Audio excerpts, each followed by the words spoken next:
భాస్కరరావు గారు వారి కుటుంబం ద్వారా ఏర్పాటు చేయబడినటువంటి కూడికను బట్టి స్తుతిస్తూ, ప్రభా నీ విలువైన శ్రేష్టమైనటువంటి వాక్కులు వినాలన్న ఆశతో ఎదురు చూస్తున్న మమ్ములను మీ స్వాధీనంలో ఉంచుకుని మీ ఆత్మ ప్రేరేపణ చేత అందరికీ అవసరమైన ప్రతి మాట మీరు వినిపించండి. ప్రతి వారితో మీరు మాట్లాడండి. మీరు మాత్రమే మహిమ పొందండి. అపవాది సంబంధమైన ఏ విధమైన ఆటంకములు అభ్యంతరములు లేకుండా మీ కాపుదలు ఉంచండి. క్రీస్తు యేసు నామములో ప్రార్థన అడుగుచున్నాము తండ్రి, ఆమేన్. మంచిది. దేవుని యొక్క మహాకృప కనికరాన్ని బట్టి, ప్రభు యొక్క ప్రేమను బట్టి ఈ భూమి మీద దేవుడు ఒక ఉన్నతమైనటువంటి స్థితిని కలిగి ఉండడానికి పురుషులుగాను స్త్రీలుగాను దేవుడు ఏర్పాటు చేశాడు. ఏర్పాటు చేసినటువంటి మనమందరము ప్రత్యేకించి ఎవరము అని లేఖనాల్లో దేవుడు రాయించాడంటే, చదవబడిన లేఖన భాగంలో అపొస్తలుల కార్యములు 17వ అధ్యాయము 29వ వచన భాగాన్ని మరలా నేను జ్ఞాపకం చేస్తూ ఉన్నాను. దేవుడు భూమి మీద మనలందరినీ ఏర్పాటు చేసి స్త్రీనిగాను పురుషునిగాను ఏర్పాటు చేశాడు. స్త్రీ పురుషులుగా ఉన్నటువంటి మనము ఎవరము అని అంటే ఆ 17వ అధ్యాయం 29వ వచన భాగంలో మనము దేవుని సంతానమయ్యుండి అని రాయించాడు. మనందరం ఎవరంటండి? దేవుని సంతానం. ఎందుకు ఈ మాట ప్రత్యేకించి మరలా దేవుడు రాయించాలి అని అంటే, దేవుని యొక్క సంతానమైనప్పుడు దేవుడే మనల్ని పుట్టించాడు, దేవుడే మనల్ని పెంచి పెద్ద చేశాడు, దేవుడే మనకి ఈ జీవితాన్ని ఇచ్చాడు అనే విషయం మనకు అర్థం అవ్వడానికి మీరందరూ నా సంతానము అని చెప్తూ ఉన్నాడు. ఈ మాట కాస్త అర్థం చేసుకోవాలి. అందుకని మనము ఆయన సంతానమైనప్పుడు ఆయన సంతానములో స్త్రీలను పురుషులను ఏర్పాటు చేసి ఏం చేద్దామని ఈ భూమి మీద దేవుడు మనలందరినీ ఏర్పాటు చేశాడంటే, ఒక ఉన్నతమైనటువంటి స్థితికి నడిపించడానికి దేవుడు ఏర్పాటు చేశాడు. ఎలా అనంటే, ఎఫెసీయులకు రాసిన పత్రిక 3వ అధ్యాయము పరిశుద్ధ గ్రంథము నుండి ఎఫెసీయులకు రాసిన పత్రిక 3వ అధ్యాయము 14వ వచన భాగాన్ని ఒకసారి చదువుదాం. చూడండి ఎంత బాగుంటుంది అది. ఈ హేతువు చేత పరలోకమునందును భూమి మీదను ఉన్న ప్రతి కుటుంబము అన్నాడు. చాలమ్మ. పరలోకమునందు ఒక కుటుంబం ఉంది, భూమి మీద కూడా ఒక కుటుంబం ఉంది.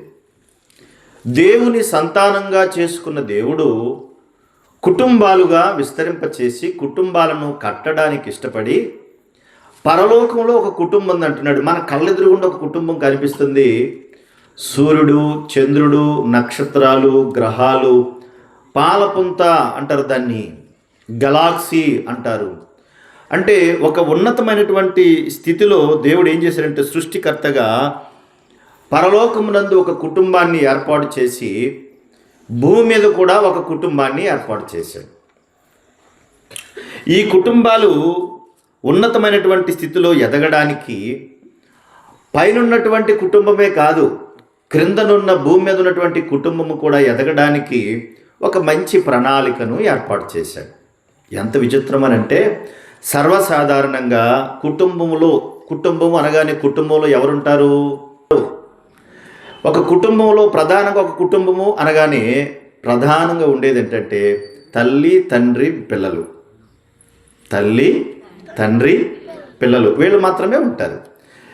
ఈ తల్లి, తండ్రి, పిల్లలను కాస్త ముందుకు మనం నడిపిస్తే, ముందుగా ఈ తల్లి తండ్రి ఎవరు అనంటే భార్య, భర్త, తర్వాత వారికి పిల్లలు. దీనిని కుటుంబం అంటాం. ఈ కుటుంబాన్ని దేవుడు ఏర్పాటు చేశాడు. అయితే ఈ ఉన్నతమైనటువంటి కుటుంబము చాలా గొప్పది. ఇది చిన్న కుటుంబం అయితే కాదు. ఎందుకు గొప్పది అనంటే, ఈ కుటుంబము దేవుని సంతానము. ఎవరిది? దేవుని సంతానము. రోడ్డు మీద ఉండాలని దేవుడు అనుకుంటే, ఈ దేవుని సంతానం మీద దుష్టుడైనటువంటి అపవాది కన్ను వేశాడు. వేసి ఆమోసు గ్రంథము 6వ అధ్యాయము పరిశుద్ధ గ్రంథము నుండి ఆమోసు గ్రంథము 6వ అధ్యాయము 11వ వచన భాగాన్ని ఒకసారి చదవండి. ఏలయనగా గొప్ప కుటుంబములు పాడగుననియు చిన్న కుటుంబములు చీలిపోవుననియు యెహోవా సెలవిచ్చుచున్నాడు. అంటే ఈ భూమి మీద ఉన్న పెద్ద కుటుంబాలైనా పాడైపోతాయి, చిన్న కుటుంబాలైనా పాడైపోతాయి. కారణం ఏమిటి అని అంటే, ముందు వచ్చినవన్నీ మనం చదువుకుంటే అక్కడ ఏం రాయబడుతుందంటే, రాకూడనటువంటి సంగతులు, చేయకూడనటువంటి పనులన్నీ కూడా మనుషుల యొక్క కుటుంబాల్లోనికి వచ్చేసాయి. ఇలా రావడం వల్ల ఏం జరిగిందనంటే కుటుంబాలన్నీ పాడైపోవడం ప్రారంభించాయి. తీతుకు రాసిన పత్రిక 1వ అధ్యాయము 11వ వచన భాగాన్ని ఒకసారి చదవండి. తీతుకు రాసిన పత్రిక 1వ అధ్యాయము 11వ వచన భాగంలో ఇలా రాయబడింది, ఉపదేశింపకూడని వాటిని దుర్లాభము కొరకు ఉపదేశించుచు కుటుంబములనే పాడు చేయుచున్నారు అంటున్నాడు. దుర్లాభము కొరకు చేయకూడని వాటినన్నిటినీ చెప్పి, చేయకూడని వాటిని బోధించి కుటుంబాలనే పాడు చేయుచున్నారు. అంటే ఈ కుటుంబ వ్యవస్థ పాడైపోవడానికి వెనకున్న శక్తి ఎవరు, ఈ వెనకున్నది ఎవరు అని అంటే, పేతురు రాసిన మొదటి పత్రిక 5వ అధ్యాయము 18వ వచన భాగాన్ని చదవండి. 8వ వచన భాగాన్ని చదవండి. నిబ్బరమైన బుద్ధి గలవారై మెలకుగా ఉండుడి, మీ విరోధి అయిన అపవాది గర్జించు సింహము వలె ఎవరిని మృంగుదునా అని తిరుగుచున్నాడు. అంటే ప్రతి కుటుంబాన్ని కూడా పాడు చేయడానికి దుష్టుడైన అపవాది కంకణం కట్టుకున్నాడు. కనుక వాడిలో ఉన్నటువంటి కుటుంబాలన్నీ కూడా చెల్లాచెదరైపోయి పాడైపోతున్నాయి. కారణం ఏంటంటే, దేవుని సంతానాన్ని చెడగొట్టి వాడి యొక్క ఉచ్చులో చిక్కుకుని కుటుంబ వ్యవస్థను సర్వనాశనం చేయడానికి వాడు పూనుకున్నాడు. వాడు ఏ కుటుంబంలో ఉంటే ఆ కుటుంబము పనికి రాకుండానే పోతుంది. అది ఏ కుటుంబమైనా, ఎంత గొప్ప కుటుంబమైనా పాడైపోతుంది.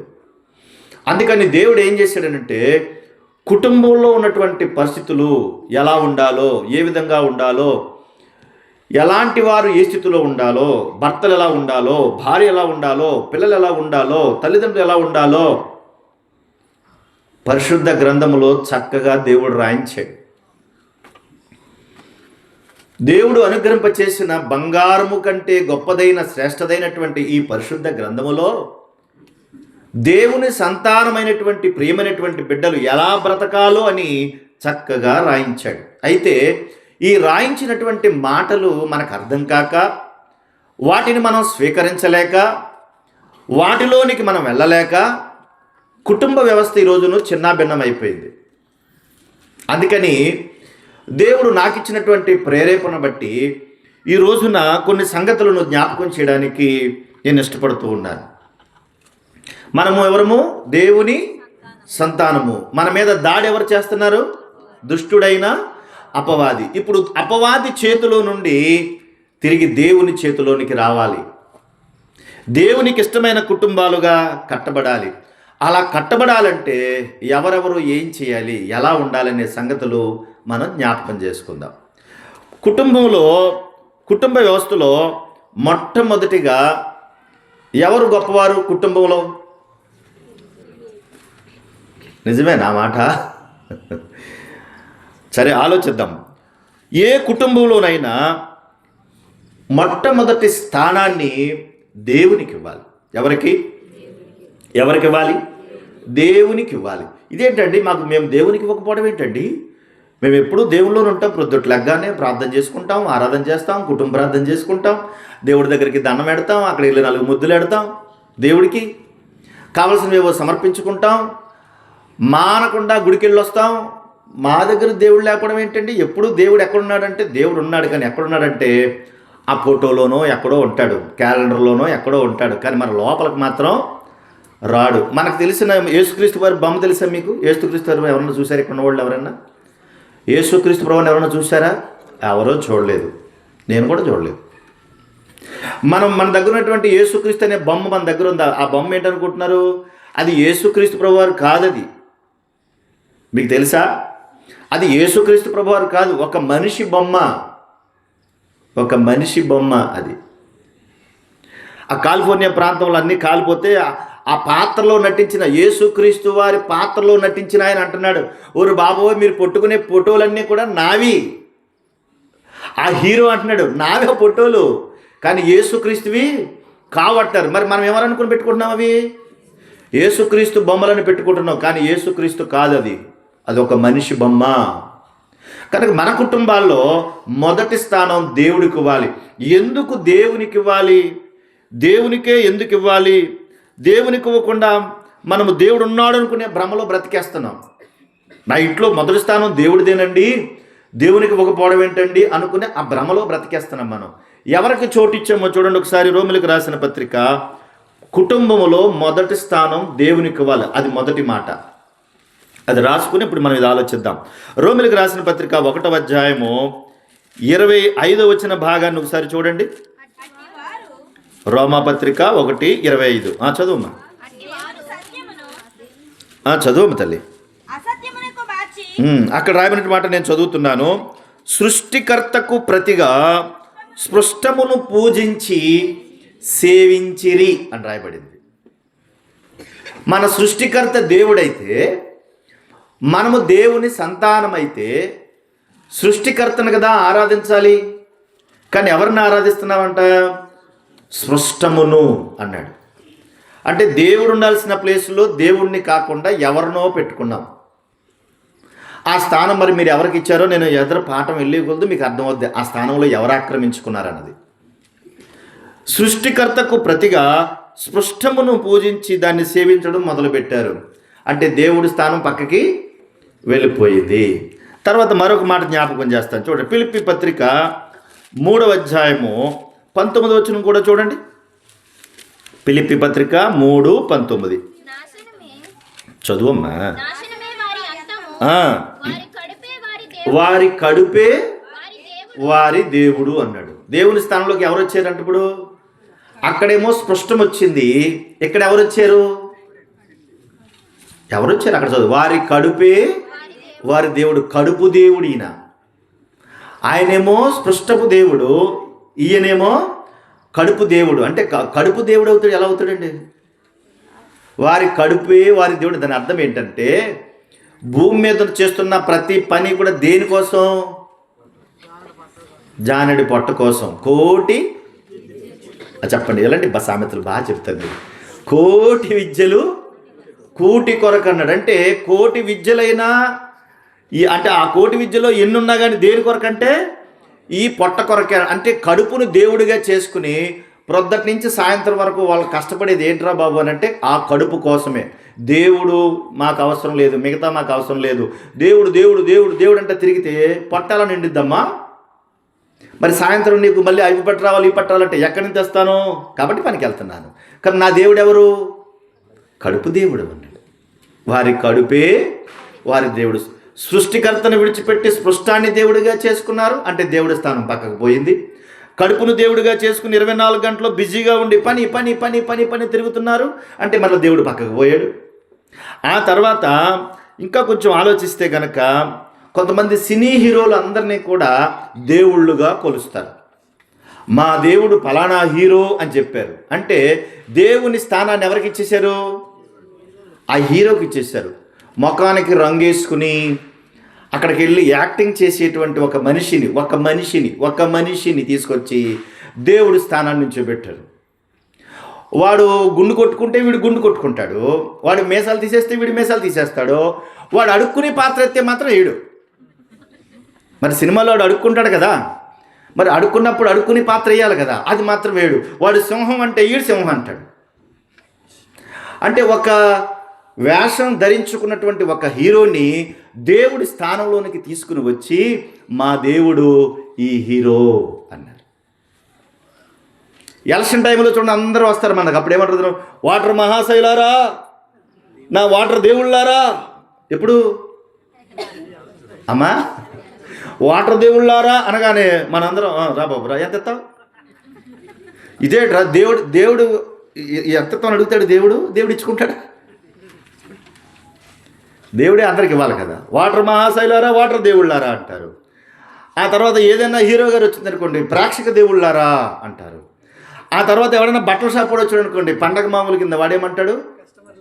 కస్టమర్ దేవుళ్ళారా. అంటే దేవుడి స్థానాన్ని ఎవరెవరికి ఇచ్చేశారు చూడండి. ఒక్క దాంట్లోనైనా దేవుడు కనబడ్డా? నా దేవుడు నా సృష్టికర్త అని చెప్పడానికి అవకాశం ఉందంటే అసలు ఎందులోనూ కూడా దేవునికి ఇవ్వాల్సినటువంటి స్థానాన్ని ఇవ్వలేదు. మరి దేవుడు బాధపడ్డా? పేరుకి మాత్రం ఏమంటే చూడండి, మా ఇంటింట ఫోటోలే ఉన్నాయి చూడండి, నా ఫోటోలన్నీ బొమ్మలు, మనుషుల బొమ్మలు. అవి మనుషుల బొమ్మలు, దేవుడు కాదు.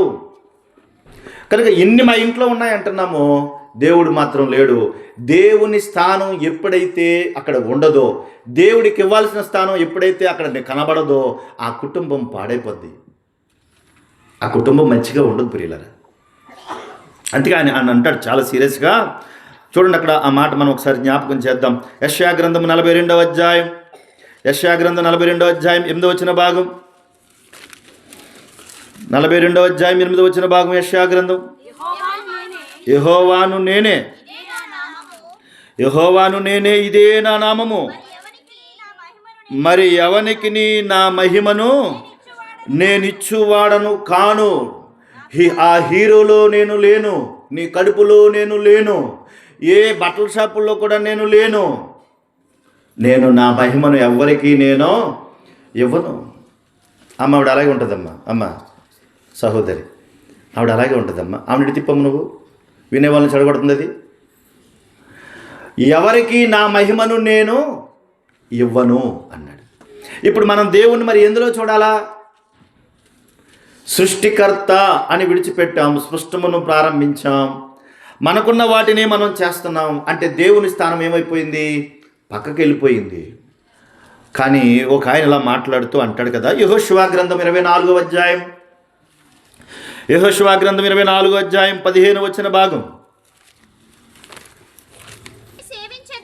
మీరెవరిని సేవింపకోరినను నేనును నా ఇంటి వారును యెహోవాను సేవించెదము అంటున్నాడు. మా ఆరాధ్య దైవం, మా సృష్టికర్త, మా దేవుడు. మీరు ఎవరినైనా సేవించండి, ఏమైనా చేసుకోండి, కానీ నేను నా ఇంటి వారు యెహోవానే సేవిస్తాం. అంటే నా ఇంట్లో మొదటి స్థానం ఎవరిదనంటే సృష్టికర్త అయిన నా దేవునిది అన్నాడు. సృష్టికర్త అయిన నా దేవునిది, అది మొదటి స్థానం. ఆ ప్రవక్త గారు ఇచ్చినటువంటి, ఆ భక్తులు ఇచ్చినటువంటి, ఆ న్యాయాధిపతి ఇచ్చినటువంటి స్థానాన్ని ఈ రోజున దేవుడికి ఇవ్వటం లేదు. దేవుడికి ఎప్పుడైతే ఆ స్థానం ఉండదో ఆ ఇల్లు సరిగా ఉండదు, ఆ కుటుంబం సరిగా ఉండదు. ఎటు చూసినా కూడా అంధకారం, చీకటి, కొట్లాట్లు, గొడవలు, దెబ్బలాట్లు. ఎందుకంటే అంతా చీకటి. ఎందుకంటే వాడు ఆక్రమించాడు ఆ కుటుంబాన్ని. ఎవరిని మురింగుదునా అని వెతుకుతూ వాడు తిరుగుతూ ఆ కుటుంబాన్ని ఆక్రమించుకోవటం వల్ల ఆ కుటుంబం అంతా చీకటి, అంధకారం, కుటుంబం పాడవదు. కనుక మనం ఆలోచించాల్సింది దేవునికి మొదటి స్థానాన్ని కుటుంబంలో ఇవ్వాలి. తర్వాత రెండవ స్థానం ఎవరు అనంటే, రెండవ స్థానం కుటుంబంలో భర్త. ఎవరండి? సాధారణంగా అందరూ భర్త అనగానే ఏమంటారంటే భరించువాడు అని. ఎలాంటోడంట? భరించువాడు. పాస్టర్ గారు చెప్పారు భరించువాడని. ఒరే ఎవరిని? భర్తని. ఒరే నువ్వు ఏమన్నా ఏం చేయాలి ఇప్పుడు? అలా పడి ఉండాలి అన్నాడు. మీరు అందరూ అన్న మాట చెప్పానంతే కానీ భరించువాడని అంటలేదు. మళ్ళీ మీరు రివర్స్లో పెట్టుకుంటారేమో. లోకం అంటది భర్తనగానే భరించువాడు అని. కానీ దేవుడు కుటుంబంలో రెండవ స్థానాన్ని భర్తకి ఇవ్వాలి తప్పనిసరిగా అన్నాడు. ఎందుకు భర్తకి ఇవ్వాలి అని అంటే, కొరింథీయులు రాసిన మొదటి పత్రిక 11వ అధ్యాయము, కొరింథీయులు రాసిన మొదటి పత్రిక 11వ అధ్యాయము 7వ వచన భాగం నుండి చూడండి. చదువమ్మా. పురుషుడైతే దేవుని పోలికయు దేవుని మహిమయునై ఉన్నాడు అన్నాడు. ఎలా ఉన్నాడంటే ఆయన దేవుని మహిమయు దేవుని పోలికనై ఉన్నాడు అన్నాడు. పురుషుడు అంటే భర్త దేవుని మహిమగా దేవుని పోలికలో ఉన్నాడు.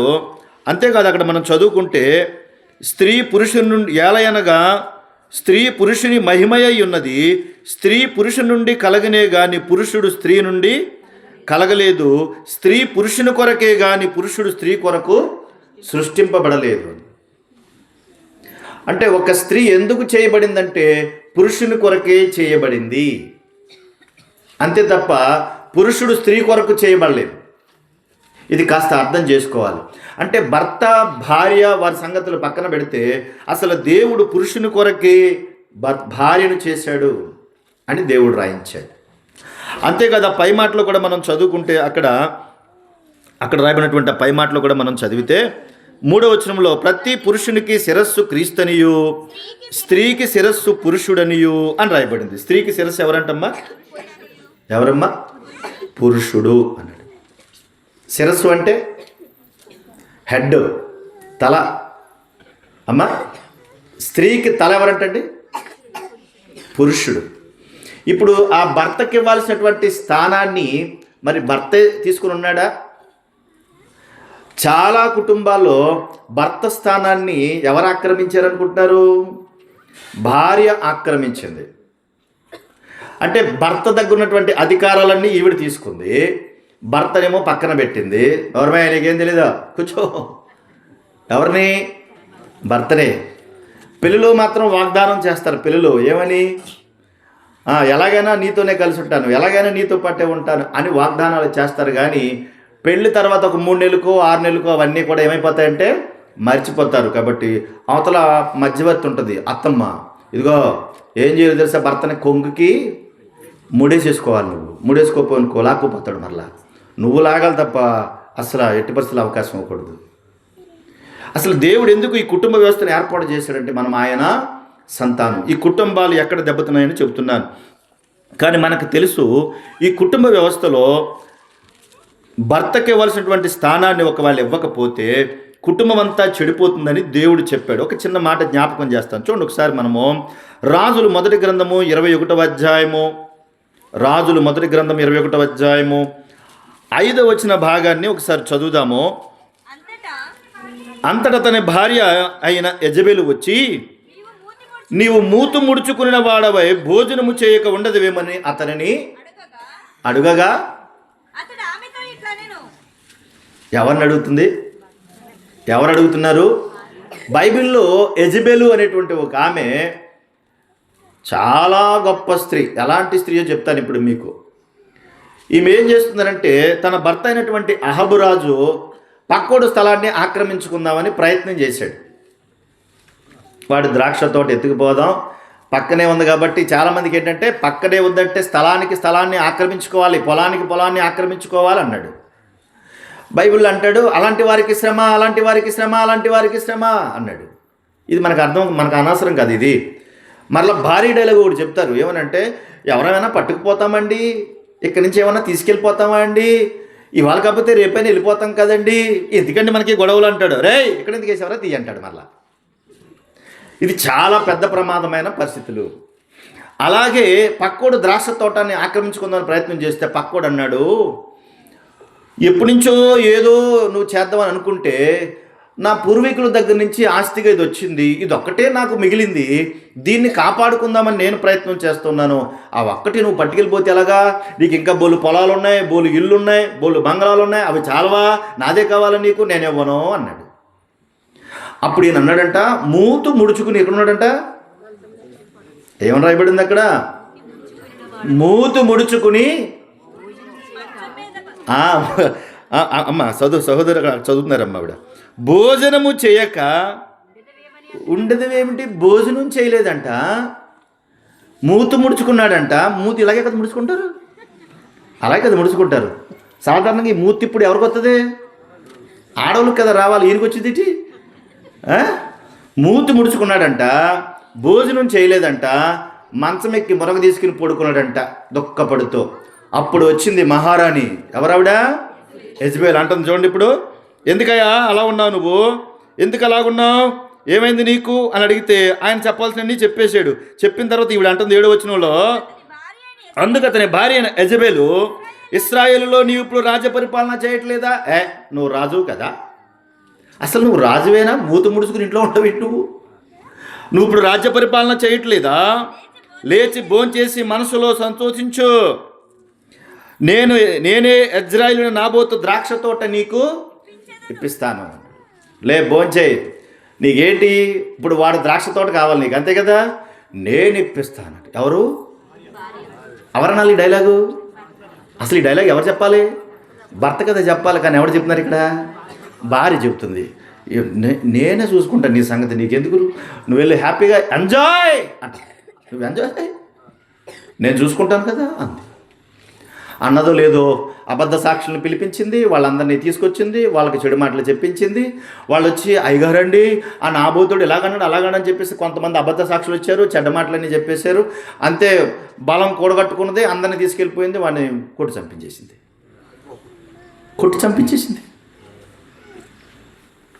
చచ్చిపోయాడు. చూడండి, అక్కడ ఒక మాట రాయబడి ఉంటుంది, 21వ అధ్యాయము 25వ వచనం చూడండి.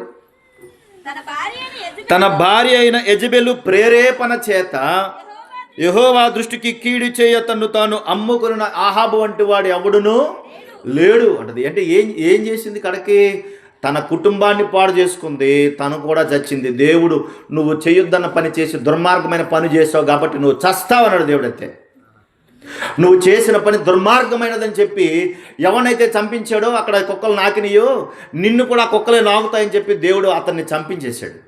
గుర్రాలతో తొక్కించి పడేసిందా ఆ యెజెబెల్ అన్న స్త్రీని. కానీ అహాబు కళ్ళు తెరుచుకుని, దేవా నాకు తప్పైపోయింది బాబు అని తర్వాత ఏడ్చాడు. అది వేరే సంగతి. ఏం చెప్పదలుచుకున్నా నేనంటే, భర్త స్థానంలో భర్త ఉండాలి, భార్య స్థానంలో భార్య ఉండాలి. ఎవరి స్థానాలు వారిలోనే ఉండాలి తప్ప మారడానికి వీల్లేదు. ఈ రోజున భలే మార్చేస్తున్నారు, భర్తలనే మార్చేస్తున్నారు కదా. ఈ రోజున మార్చేయట్లేదు, భర్తలనే మార్చేస్తున్నారు. పైగా ఉంటారు నా భర్త దేవుడు. అయ్యి బాబు, దేవుడే. మరి దేవుడిని ఎందుకు చంపేస్తున్నావు అమ్మా? దేవుడిని ఎందుకు అమ్మా టార్చర్ పెట్టేస్తున్నావు? దేవుడిని ఎందుకు అమ్మా బాధ పెట్టేస్తున్నావు? భర్తలనే మార్చేస్తున్నాడండి, మార్చేస్తున్నారు ఈ స్త్రీలు. ఇప్పుడు ఎంత దారుణంగా ఉన్నారంటే చూడండి, వీళ్ళు చేసే పనులకి ఎవరైనా అడ్డం వస్తే వాళ్ళని కూడా చంపించేస్తున్నారు. పిల్లోడు అడ్డం వచ్చాడా చంపించేస్తున్నారు, కూతురు అడ్డం వచ్చిందా చంపేస్తున్నారు. దేనికోసం అంటే, ముందున్న భర్త నాకు నచ్చలేదు కాబట్టి నాకు వేరొక భర్త కావాలి. అందుకే దేవుడు నాకు ఈ మాట బాగా జ్ఞాపకం వస్తుందండి. ఎందుకంటే అలా ఎందుకు రాయించాడు దేవుడు అని అనిపిస్తుంది. మనం ఇప్పుడు చదువుకుంటే మనకు అర్థమవుతుంది. చూడండి, కొరింథీయులకు రాసిన మొదటి పత్రిక. యెజెబెల్ లాంటి దౌర్భాగ్యులుగా ఉన్నటువంటి వాళ్ళు, భార్యలుగా ఉన్నటువంటి వాళ్ళు, భర్తను వేధించుకుని భర్త స్థానంలో ఉన్నటువంటి వాళ్ళు చాలామంది ఉన్నారు. అందుకే దేవుడు ఇలా రాయించాడు. కొరింథీయులకు రాసిన మొదటి పత్రిక 7వ అధ్యాయము 2వ వచన భాగం. ప్రతి వానికి అనే ఆ కింద మాటలో ప్రతి స్త్రీకిని సొంత భర్త ఉండవలెను. ఏమన్నది అక్కడ? సొంత భర్త ఉండవలెను. సొంత భర్త అని ఎందుకు రాయించాడు దేవుడు అనుకుంటున్నారు? సొంత అనేది లేకుండా అక్కడ చాలామంది వచ్చి పడిపోతారు. అందుకే నీకంటూ సొంత భర్త అంటాం. మనం ఏదైనా ఇల్లు కట్టుకున్నాక ఏమంటావు? ఎక్కడ ఉంటున్నామంటే అద్దీంట్లో ఉంటున్నాను అంటావు. ఎక్కడున్నామంటే పలానా కాలనీలో ఉంటాను అంటున్నావు. మరి ఇల్లు ఎవరిదంటే మా సొంత ఇల్లు అండి. ఎవరిది? మా సొంత ఇల్లు అండి. మరి భర్త అందుకే దేవుడు ఏమంటున్నాడంటే సొంత భర్త ఉండాలి అన్నాడు. సొంత భర్త ఉండాలి అన్నాడు. ఈ రోజున భర్తను లేకుండా చేయడానికి, తను తెచ్చుకున్న అద్దె భర్తలతో ఉండడానికి కుటుంబ వ్యవస్థలో సర్వనాశనం అయిపోయింది. చాలా చోట్ల అందరూ చంపేస్తూ మొదలుపెట్టారు. మనిషి ప్రాణానికి విలువ లేకుండా పోయింది. ఎంత భయంకరంగా తయారయ్యారు చూడండి ఈ రోజున. కారణం ఏంటంటే చాలా కారణాలు ఉన్నాయి. అక్కడ మరొక మాట రాయబడి ఉంది చూడండి ఒకసారి. 7వ అధ్యాయంలో 3వ వచన భాగం చూడండి. భర్త భార్యకును అలాగునే భార్య భర్తకును వారి వారి ధర్మములు నడపాలి. కుటుంబ వ్యవస్థ పాడైపోకుండా ఉండాలంటే ప్రధానంగా వారి వారి ధర్మాలు నడపాలి. ధర్మం అంటే అడుక్కునేది కాదు. ఈ శరీరానికి కొన్ని పద్ధతులు ఉంటాయి, కొన్ని కోరికలు ఉంటాయి, కొన్ని ఆలోచనలు ఉంటాయి. కనుక ఈ శరీరాన్ని బట్టి దేవుడిచ్చినటువంటి ధర్మాలను ఎప్పుడైతే మనం నడపమో అప్పుడే అద్దె భర్త అద్దె భార్య వస్తాడు. ఆ ధర్మం ఎప్పుడైతే సరిగా ఉండదో కుటుంబం అప్పుడే పాడైపోతుంది. విచిత్రం చెప్పనా, ఇప్పుడు మనం చదువుకునేటువంటి ఇక్కడ భర్తకు 2వ స్థానాన్ని ఇవ్వాలి. ఇప్పుడు భర్త ఎదురకుండా మరొక ఆయన్ని నువ్వు పొగిడితే ఎలా ఉంటుందమ్మా? ఏమండి మీరు వేసుకున్న చొక్కా ఎంత బాగుందోనండి, మీ ఆయన గారు రోజు చొక్కా వేసుకుంటున్నాడు, నచ్చలేదు మరి ఈడా. భర్తను మాత్రం ఈడా, కానీ ఎదుటి వ్యక్తి వేసుకున్నటువంటి షర్టు నీకు నచ్చిందా? ఆయన వేసుకున్న బట్టలు నచ్చాయా? ఆయన వేసుకున్న బండి నచ్చిందా?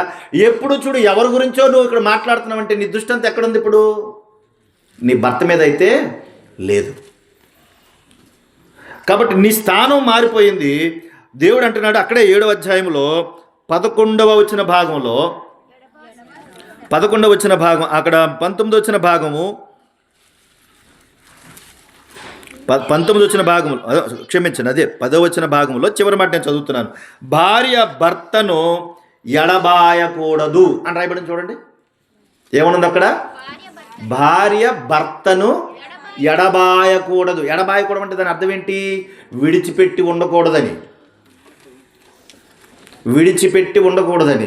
ఈ రోజున వీళ్ళు చేసే పని ఏంటి?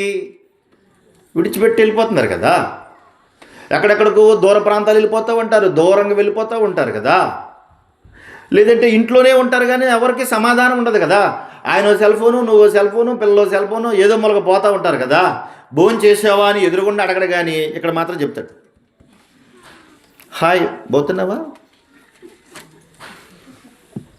ఎదురుగుండా ఉన్నప్పుడు అడగాలి కదా, ఏమండి భోజనం చేశారా ఏంటండి అని అడగాల వద్దా? నీ మొదటి స్థానం భార్య అనే ట్యాగ్ నీకు వచ్చిందంటే ఆయన వల్లే కదా వచ్చింది. లేకపోతే నిన్ను భార్య అంటారా? భర్త లేడనుకోండి, ఆమెను ఏమంటారు? అసలు ఆ పరిస్థితులు ఎలా ఉంటాయి? ఆ స్థానం నీకు దొరికిందంటే ఆయన వల్లే కదా దొరికింది. కాబట్టి ఎదురుగుండా చూపించలేని ప్రేమ వాట్సాప్లోను ఫేస్బుక్లోను చూపిస్తాను. చాలామంది చేసే పని ఏంటంటే ఫేస్బుక్లో పెడతారు, my dear I love you. ఎందులోను ఏంటి? భార్యకి అల్లు చెప్పడానికి స్టేటస్లు ఎలా పెడతావు? నాకు అర్థమదు. ఎదురుగుండా చెప్పాలి కదా, హ్యాపీ బర్త్డే టు యూ అని స్టేటస్లో పెడుతున్నావా? ఎవరికి చెప్తున్నావు హ్యాపీ బర్త్డే? ఇంటికి ఎదురుగుండా కనిపించిన ఆమెకు చెప్పావా? చెప్పాడా? నువ్వు చెప్పావా? భర్త గారు, భర్త దేవుడు గారు అని ఎప్పుడన్నా అన్నావా? చూసారా ఏమైపోయిందో? అంటే భర్త స్థానం కూడా ఏం పోయింది? పక్కకు పోయింది. దేవుడు అంటున్నాడు మొదటి స్థానంలో నేను ఉండాలి, 2వ స్థానంలో కుటుంబంలో ఎవరుండాలి? భర్త ఉండాలి ఖచ్చితంగా. నీకేం తెలదు కూర్చో అనకూడదు అసలు. నీకేం తెలదు నోర్మై కూర్చో. ఏంటి భర్తను అట్టుకుని నీకేం తెలదంటావు, నలుగురిలో చిన్నబుచ్చుతావు, అవమానపరుస్తావు. ఇప్పటికీ చాలామంది వెటకారంగా పిలుస్తూ ఉంటారు, అదో రకంగా పిలుస్తూ ఉంటారు. ఆడికి ఏం తెలదండి అంటారు ఎదురుగుండా. ఎంత దారుణం, ఎంత దుర్మార్గం అది. నేను మళ్ళీ చెప్తున్నాను, వాడు తాగుబోతుడైనా, పనికిమాలినోడైనా, వ్యర్థుడైనా నువ్వు గౌరవంగా మాట్లాడాలి. అతను ఎలాంటివాడైనా సరే ప్రేమించి మాట్లాడాలి. అది దేవుడు చెప్తున్న కట్టడ. ఒకవేళ నీ భర్త సరిగా లేకపోతే అతను ప్రేమించి రోజు ప్రార్థించాలి, నా భర్తను కాపాడు ప్రభువా, రక్షించు నాయన. ఒక ఆమె ఇలాగ పుల్లుగా తాగేసి భర్తను ఎరక్కొట్టేస్తూ ఉంటాడు. యేసు ప్రభు అంటే నచ్చదు ఆయనకి. ఏయ్ ఆడి పేరు నాకు ఎట్టద్దు, నువ్వు ఇంకేదైనా ఎత్తు, యేసు ప్రభు పేరు ఎత్తావంటే మాత్రం కుదరదు. అలా కదండి, ఆయన మంచోడండి, మనం రక్షిస్తాడండి, మన పాపాన్ని తీస్తాడంటే నువ్వు నమ్ముకున్నావు కదా, ఆ పేరు నా దగ్గర ఎత్తకు. చూసారా, భర్త అంతలా చేస్తున్నా కానీ భార్య బ్రతిమలాడుతుంది. పేరు ఎత్తే ఉంటే కొడుతున్నాడంట. అందుకని పేరు ఎత్తకుండా మౌనంగా ఉండి కాఫీ ఇచ్చినా, టీ ఇచ్చినా, మంచినీళ్ళు ఇచ్చినా, స్తోత్రం నాయన నా భర్తను కాపాడు ప్రభువా, మంచినీళ్ళు ఇస్తూ అంటుంది, ప్రభువా నా భర్తను కాపాడు. ముద్రష్టోడా మన డైలాగ్ అది. ఎప్పుడు పోతావరా, నీ చెయ్యి ఇరిగిపోను, నీ కాలు ఇరిగిపోను, అర్ధంతరంగా నువ్వు చచ్చిపోవాలరా, నువ్వు లారీ కింద పడిపోవాలరా నువ్వు. ఎందుకంటే అద్దె భర్త తెచ్చుకుంటావు కాదు, ఒకటి దొరికింది నీకు, అంతే కదా మరి. కానీ ఆ ఇల్లాలు తన భర్తను కాపాడుకోవడానికి ఎంత ప్రయత్నం చేస్తుంది చూడండి. టీ ఇచ్చినా సరే, ప్రభువా నా భర్తను కాపాడవా, భోజనం పెడితే ప్రభువా నా భర్తతో మాట్లాడవా. ఓ రోజున యాక్సిడెంట్ అయిందండి, పిచ్చి పిచ్చి కింద మొత్తం ఎముకలన్నీ ఇరిగిపోయాయండి మనోడికి, ఎముకలన్నీ ఇరిగిపోయాయండి. భర్తను భార్యని ఎన్నిసార్లు కొట్టుంటాడో తెలీదు, ఎన్నిసార్లు తిట్టుంటాడో తెలీదు, ఎన్నిసార్లు తనుంటాడో తెలీదు, ఎముకలన్నీ మొత్తం ఇరిగిపోయాయండి. మంచం మీద పడ్డాడు. ఏమయ్యా ఇప్పుడైనా ఏం చేయమంటావు చెప్పా ఏంటి? అప్పుడు కూడా తగ్గలేదు మనోడికి. అయ్యా ప్రభు కాపాడుతాడయ్యా, ప్రభుని నమ్ముకోవయ్యా అని బ్రతుకున్నాడు. అప్పుడు కళ్ళు మూసుకుని అంటాడంట, ఇదిగో మా ఆవిడ దేవుడా. ఎవరా? వీడి దేవుడు కాదు, మా ఆవిడ దేవుడా. ఇదిగో నువ్వు కాపాడతావంట. నువ్వు కనుక కాపాడే వరకు నేను నీ కొరకు ఏదన్నా చేస్తాను, లేదంటే చచ్చిపోతాను, మరి నీ ఇష్టం. దేవుడికే ఆర్డర్ వేస్తున్నాడు. ఆశ్చర్యం ఏంటో తెలుసా? ఎముకలన్నీ ఇరిగిపోయి ఎక్స్రేలన్నీ తీశారు. ఏ ఎక్స్రేలు తీసినా అన్ని ఎముకలు ఇరిగిపోయినాయి. వాడికి డాక్టర్లు అన్నారు పొద్దున్న వస్తాం వీడు చచ్చిపోతాడు, అప్పటికి పొద్దున్న వస్తాం వీడు చచ్చిపోతాడు, తర్వాత శవాన్ని తీసుకెళ్ళిగానమ్మా అని చెప్పేసి వెళ్ళిపోయారు వాళ్ళు. ఆ రాత్రి ఆమె దేవుడితో మాట్లాడింది, ప్రభువా నా భర్తను కాపాడవా అంతే. ఆయన చూశాడు, చెప్పుకో దేవుడికి అన్నాడు. ఈయన అంటున్నాడు, నువ్వు కాపాడితే మంచిది, మరి చూడు మరి అన్నాడు. ఆశ్చర్యం ఏంటో తెలుసా? ఆ రాత్రి దేవుడు అతన్ని స్వస్థపరిచాడు. Praise the lord. స్వస్థపరిచాడు. పొద్దున డాక్టర్ వచ్చేటప్పటికి లేచి కూర్చున్నాడంట. ఒరే నువ్వు చచ్చిపోతావు అనుకున్నావు కదరా, బతుకున్నావేట్రా అంటే, ఏమో నాకు తెలదు, మా ఆవిడ దేవుడు ఏదో చేశాడు, నాకు తెలదు. అలా ఆశ్చర్యపడిపోయాడు నిజంగా. ఆ రోజు నుంచి అన్నీ మానేసి, దేవా నీకు స్తోత్రాలు, నన్ను కాపాడావు, నా భార్య ప్రార్థన నన్ను రక్షించింది, నీ కొరకు సేవ చేస్తానని సేవకుడు అయ్యాడు. అన్నీ విడిచిపెట్టి కోటీశ్వరుడు అంటే, డబ్బు లేనుడు కాదు, డబ్బు కోసం బైబిల్ టికిని తిరిగేవాడు కాదు, డబ్బు కోసం అడుక్కునేవాడు కాదు, కోటీశ్వరుడు. అప్పటికే కోటీశ్వరుడు. కొన్ని కోట్ల రూపాయలు ఉన్నాయి, కంపెనీలు ఉన్నాయి.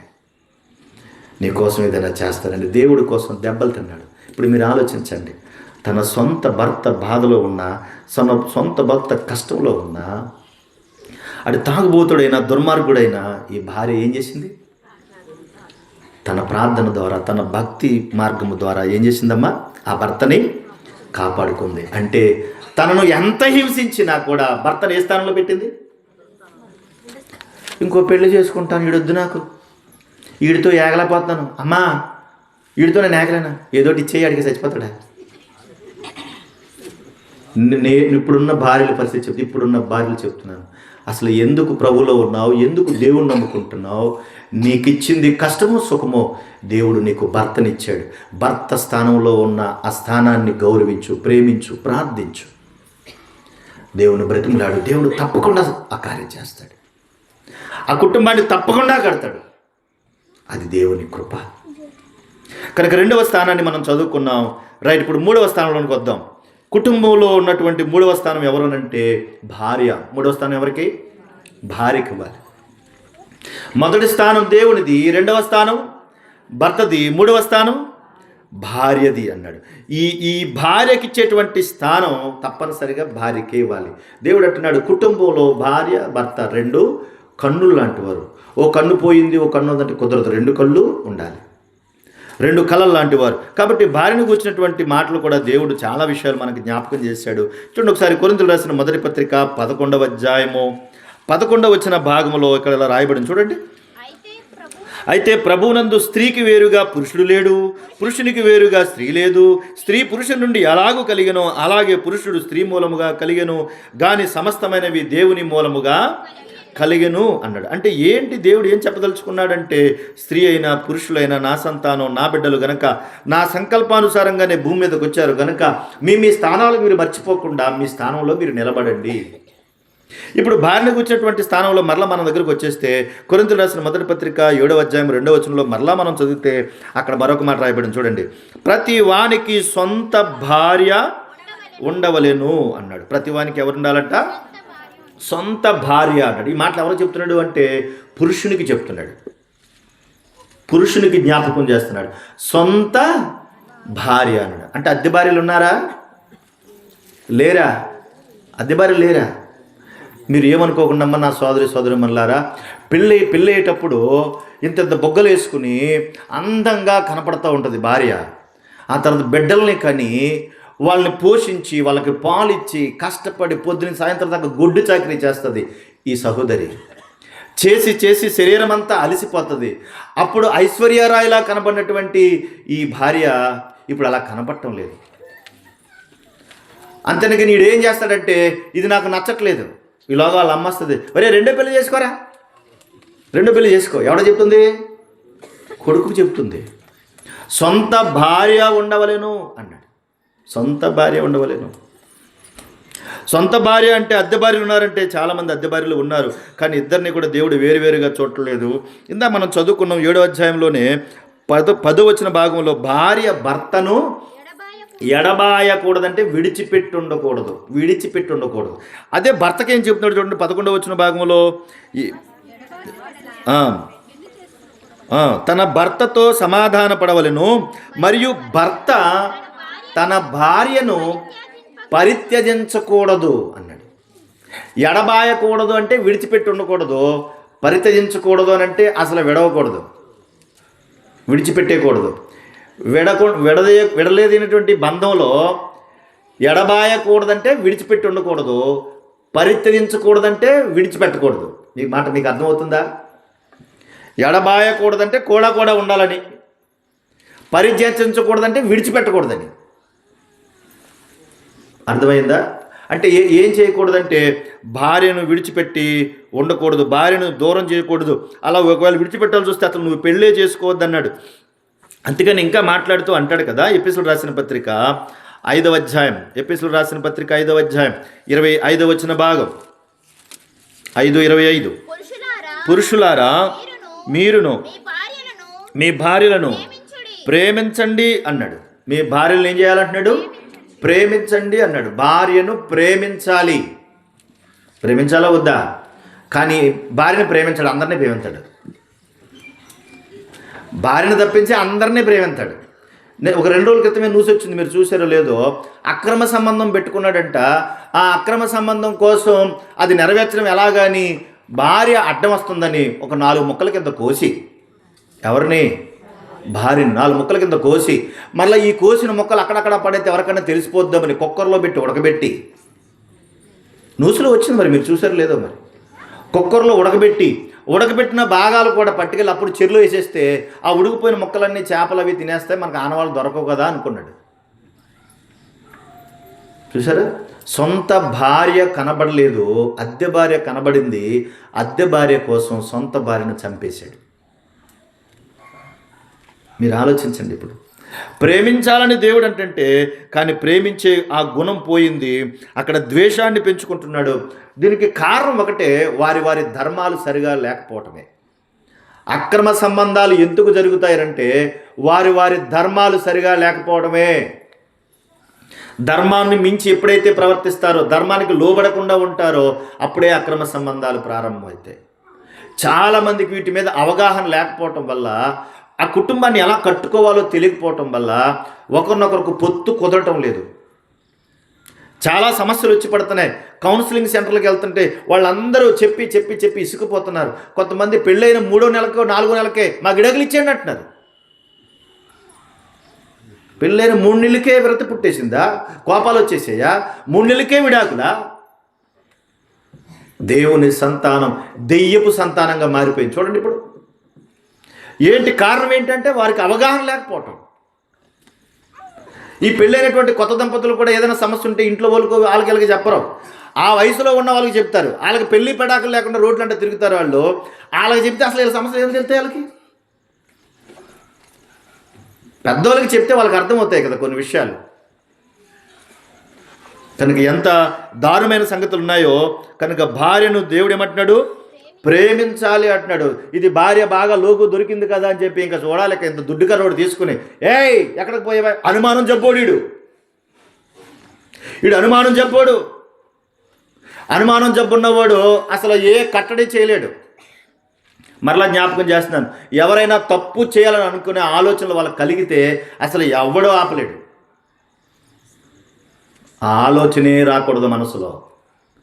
ఈమెకి అనుమానమే, అతనికి అనుమానమే.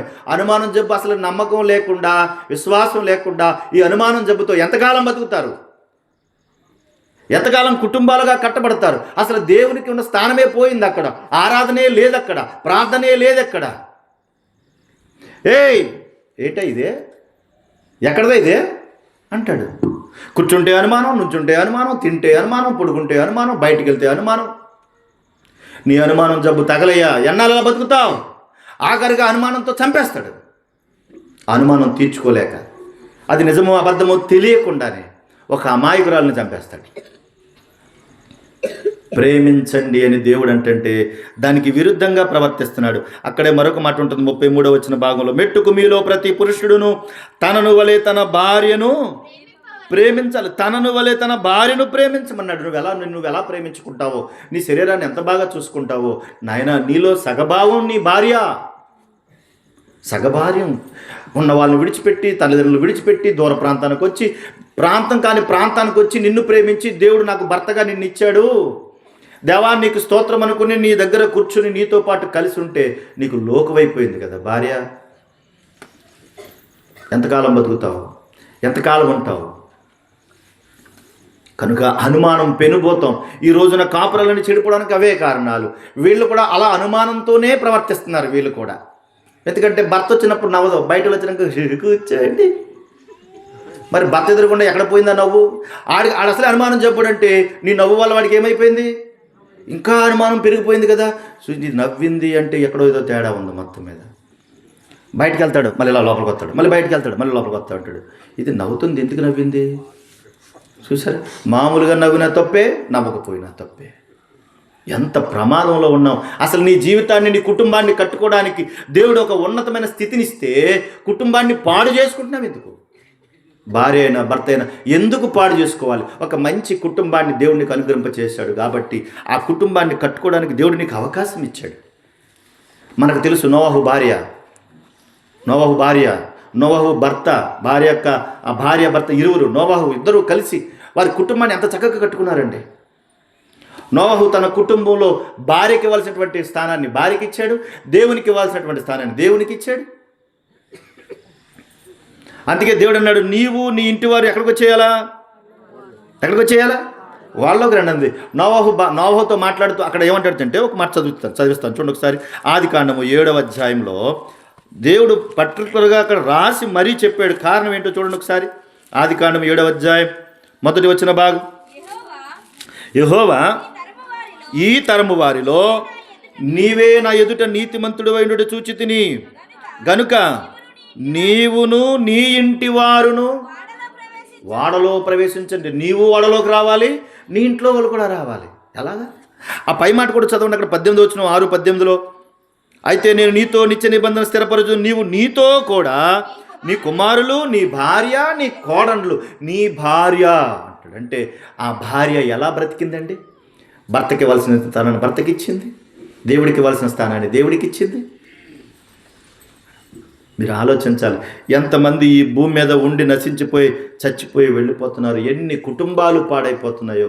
నేను మీకు ప్రభువా ఏమీ చెప్పాలి, అక్కడ నాకు ఏం రాదు, ఏం చెప్పాలంటే కుటుంబాల గురించి చెప్పు. 2 రోజుల నుంచి ఇదే మాటలు వస్తున్నాయి నాకు. ప్రేయర్ చేసుకుంటే ఇదే మాట వస్తుంది. ఏముంది నాయనా అక్కడ అంటే కుటుంబాల గురించి చెప్పాలి. నువ్వు కుటుంబాల గురించి మాట్లాడాలి. నోవహు కుటుంబాన్ని చక్కగా కట్టుకున్నాడండి. అందరితోనూ కలిసి ఆనందిస్తున్నాడండి, ఆరాధిస్తున్నాడండి దేవుణ్ణి. కానీ ఈ రోజున భార్య భర్తలు ఇద్దరు కలిసి ఆరాధించే రోజులు ఉన్నాయా? కలిసి ఆరాధిస్తున్నారా? కలిసి స్తుతిస్తున్నారా?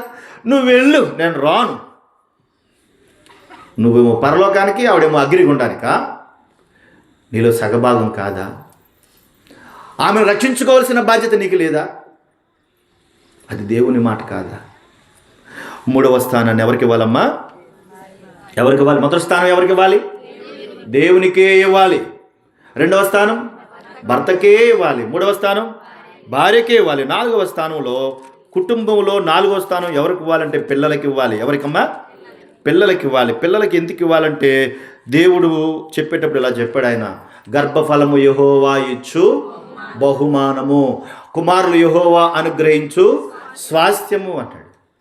అదే విచిత్రమో నాకు తెలియదు కానీ బయట వాళ్ళందరూ నచ్చుతారు కానీ పిల్లలు నచ్చరు. మనకి ఉన్నారండి ఎలాంటి వాళ్ళు కూడా ఉన్నారు, పిల్లలు నచ్చరాలకి.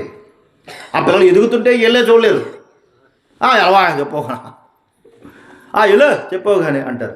పిల్లలు ఎదుగుతుంటే అసలు వీళ్ళే చూడలేరు తల్లిదండ్రులు. ఎంత దౌర్భాగ్యం చూడాలి ఇప్పుడు. అందుకే చాలామంది పిల్లలు కక్ష కట్టేశారు, తల్లిదండ్రుల మీద కక్ష కట్టేశారు. మా నాన్న మంచోడు కాదు, మా అమ్మ మంచిది కాదు, ఎప్పుడు పక్కోళ్ళని పొగుడుతారు కానీ మమ్మల్ని పొగడరాళ్ళు. వాళ్ళ మనసులో ఎంత బాధ ఉంటుందో మీరు ఆలోచించాలి. అసలు దేవుడి చిత్తాని ప్రకారంగా దేవుడు అంటాడు. చూడండి ఒకసారి ఎపిఎస్సీలు రాసిన పత్రిక 6వ అధ్యాయం 4వ వచన భాగం.